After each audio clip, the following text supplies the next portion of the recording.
پورا قبیلہ ہاتھ باندھے کھڑا تھا۔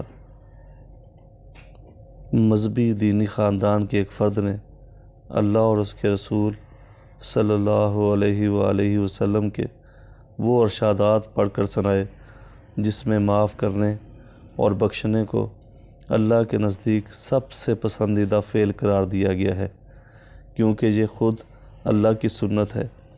پھر قبیلے نے قاتل کو سامنے کیا۔ سربراہ ایک ہاتھ میں بندوق اور دوسرے ہاتھ میں قرآن پاک اور ایک رومال میں لپٹی ہوئی خون بہا کی رقم لے کر آگے بڑھا۔ مقتول کے قبیلے کے افراد بیٹھے ہوئے تھے۔ قاتل کا قبیلہ نہایت عاجزی اور انکساری کے ساتھ کھڑا معافی مانگ رہا تھا۔ بندوق اور رقم سامنے رکھ دی گئی اور قبیلہ انتظار میں کھڑا ہو گیا اور ساتھ میں پشتو میں وہ الفاظ دہرانے لگا جس میں معافی اور بخشش مانگی جاتی ہے۔ مقتول کا والد اٹھا۔ اس نے رقم والے رومال سے کچھ روپے اٹھائے اور باقی پیسے رومال میں رکھ کر واپس کر دیے۔ مبارک سلامت کا شور اٹھا۔ قاتل قبیلہ کے لوگوں کو بیٹھنے کی اجازت مل گئی۔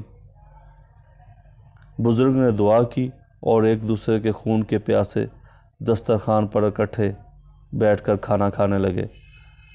میں عالم حیرت میں یہ سب کچھ دیکھ رہا تھا۔ یہ کوئی ہزاروں سال پہلے کی بات نہیں، صرف چند سال پہلے پشین سے چند میل دور ملکیار گاؤں کا قصہ ہے۔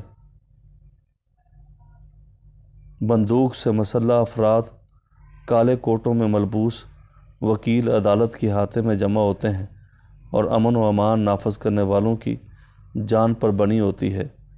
جرگہ بیٹھا تو پھر نہ کوئی قانون شہادت کی کتابیں کھلیں اور نہ PLD کے صفحات الٹے گئے، نہ جھوٹے گواہ تیار ہوئے اور نہ دوسرے فریق کو عدالت کے احاطے میں قتل کرنے کی کوشش ہوئی۔ قاتل اپنے قبیلے کے ساتھ پشیمان حاضر تھا اور معاف کرنے والے اپنے اللہ کے حضور مقبولیت کے نشے میں سرشار تھے۔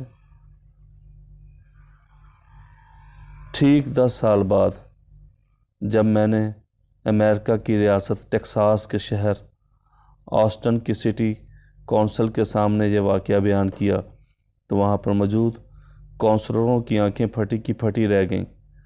ایک خاتون نے کھڑے ہو کر پوچھا، ویئر از دا ہیون؟ یہ جنت کہاں ہے؟ اس زمانے میں ٹیکساس میں پھانسی کی سزا کے خلاف تحریک چل رہی تھی، اور چونکہ وہاں جج الیکشن لڑ کر آتے ہیں، اس لیے جج ہر الیکشن کے موقع پر پوسٹر شائع کرواتے ہیں کہ میں نے اتنے لوگوں کو پھانسی دی۔ جب میں نے انہیں بتایا کہ جرگے کے قانون میں پھانسی نہیں ہوتی تو وہاں بیٹھے ہوئے لوگ دم بخود رہ گئے۔ ایک تو پاکستان جیسا پسماندہ ملک اور پھر بلوچستان، ان کو مشکل سے یقین آ رہا تھا، لیکن سب سے زیادہ حیران کن بات ان کو یہ لگی کہ ہم صدیوں پرانے اس نظام کو بدل رہے ہیں۔ اس میں دیگر مہذب ملکوں کی طرح وکیل، عدالتیں اور کتابیں نہیں ہیں۔ اسی کونسل کی ایک رکن میری اس اطلاع پر تقریباً چیخ اٹھی۔ مجھے کہنے لگی، مہذب دنیا کے قوانین تو نفرتیں پیدا کرتے ہیں، ہم سے تو یہ ریڈ انڈین اچھے ہیں جو قتل کے فیصلے 4 لوگوں کو بٹھا کر لیتے ہیں اور پھانسی دے کر نسل در نسل دشمنی نہیں چلاتے۔ تم پاکستان والوں کو ہمارا چہرہ دکھاؤ، دکھ بتاؤ کہ یہاں پیچیدہ قوانین انسانوں کے نہیں، صرف اٹارنی وکیل کی جیب کی مدد کرتے ہیں۔ میں خاموش ہو گیا، کیونکہ میرے ہاں تو ہر چھوٹا بڑا مفکر، مدبر اور قانون دان اس خوبصورت روایت کو ذبح کرنے پر تلا ہوا تھا۔ سب یہی کہتے ہیں کہ پورے ملک میں ضابطۂ فوجداری نافذ ہے، تو بلوچستان میں کیوں نہیں؟ ہم ترقی کی دوڑ میں پیچھے رہ گئے ہیں، حالانکہ ان لوگوں نے باقی صوبوں میں ضابطۂ فوجداری کے دکھ دیکھے تھے، جہاں آوارہ گردی میں چلان ہو جائے تو سالوں غریب آدمی کی ضمانت دینے والا کوئی نہیں آتا۔ یہاں پہ موٹر سائیکل کی ہیڈ لائٹ نہ ہو تو پولیس مقدمہ بنا دے تو عدالت کی پیشیاں بھگتتے بھگتتے مزدور اپنی نوکری سے چلا جاتا ہے۔ یہاں تھانے دار صاحب بہادر کے اختیارات اتنے لامحدود ہیں کہ کسی شریف آدمی کی عزت اس کے ہاتھ میں چند سیکنڈ میں ریزہ ریزہ ہو جاتی ہے۔ صدیوں پشتون اور بلوچ قبائل ان اصولوں پر گامزن رہے اور انصاف لوگوں کے دروازے سے دور نہ ہوا۔ انتقام کی آگ پر قبائل کے بزرگ محبتوں کا پانی چھڑکتے رہے۔ دنیا کا کوئی عدالتی نظام یہ نظیر پیش نہیں کرتا۔ Talk of town he talk of courts ہوتی ہے۔ جھوٹے گواہ پیش نہیں ہوتے، قاتلوں کی لمبی فہرست نہیں بنائی جاتی۔ جرگہ کے بزرگ اس بات پر بحث نہیں کرتے کہ قتل کب، کیسے اور کس طرح ہوا، انہیں معلوم ہوتا ہے، بلکہ پورا قبیلہ جانتا ہے کہ قاتل کون ہے۔ بس فیصلہ یہ کرنا ہے کہ اس بدلے کی آگ کو آگے بڑھنے سے کیسے روکا جا سکتا ہے۔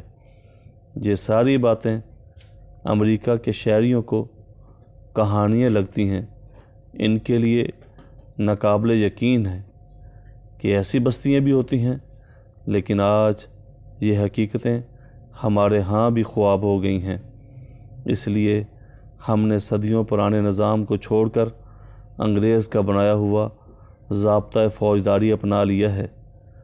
ہم نے ننوات اور میرٹھ کی جگہ وکیلوں کی زرہ کے سامنے گواہوں اور PLD کی کتابوں کو ترجیح دی۔ ہمارا انصاف پوسٹ مارٹم رپورٹوں، پولیس کی ضمنیوں، فرد مقبوضگیوں، جھوٹے گواہوں اور وکیلوں کی دلیلوں کا محتاج ہو گیا ہے۔ ہم عدالتوں کے دروازوں پر قتل کرنے لگے اور مفرور ہو کر تہہ در تہہ انسانوں کی گردنیں اڑاتے رہے، اس لیے کہ اب اس آگ کو ٹھنڈا کرنے والے اور رفع و درگزر کی بات کرنے والے نہ انگریزی جانتے ہیں اور نہ ہی قانون کی موٹی موٹی کتابوں سے آشنا۔ ہم نے پڑھے لکھے لوگوں کا رزق چلانے کے لیے اور دنیا میں کہلانے کے لیے کتنی بڑی روایت قربان کر دی۔ میں تو اس خوبصورت دور کی کہانی بیان کر سکتا ہوں، لیکن اگر کسی آئندہ نسل کا کوئی فرد اسی سٹی کونسل میں گیا اور کسی بوڑھے نے سوال کر دیا کہ کیا تمہارے ہاں اب وہ ڈریم لینڈ ہے، تو شاید وہ یہی جواب دے، ہمارے آباء و اجداد نے ترقی خرید لی ہے اور دشمنیاں ورثے میں دے دی ہیں۔ اس طرح کی بے شمار معلوماتی ویڈیوز کے لیے ہمارے چینل دا میسج TV کو سبسکرائب کر لیں، ساتھ میں بیل آئیکن دبا لیں تاکہ ہر آنے والی لیٹسٹ ویڈیو آپ کو بروقت مل سکے۔ ویڈیو کو لائک کیجیے گا، شیئر کیجیے گا اور کمنٹس باکس میں ہمارے ویڈیوز کی بہتری کے لیے لازمی اپنی رائے سے ہمیں مستفید کیجیے گا۔ ملتے ہیں ایک نئی ویڈیو میں، تب تک اپنے میزبان خالد بخاری کو اجازت دیں۔ فی امان اللہ۔ السلام علیکم ورحمۃ اللہ وبرکاتہ۔ ان گنت لاتعداد درود و سلام آقا علیہ الصلوۃ والسلام اور آپ کی آل اطہار پر۔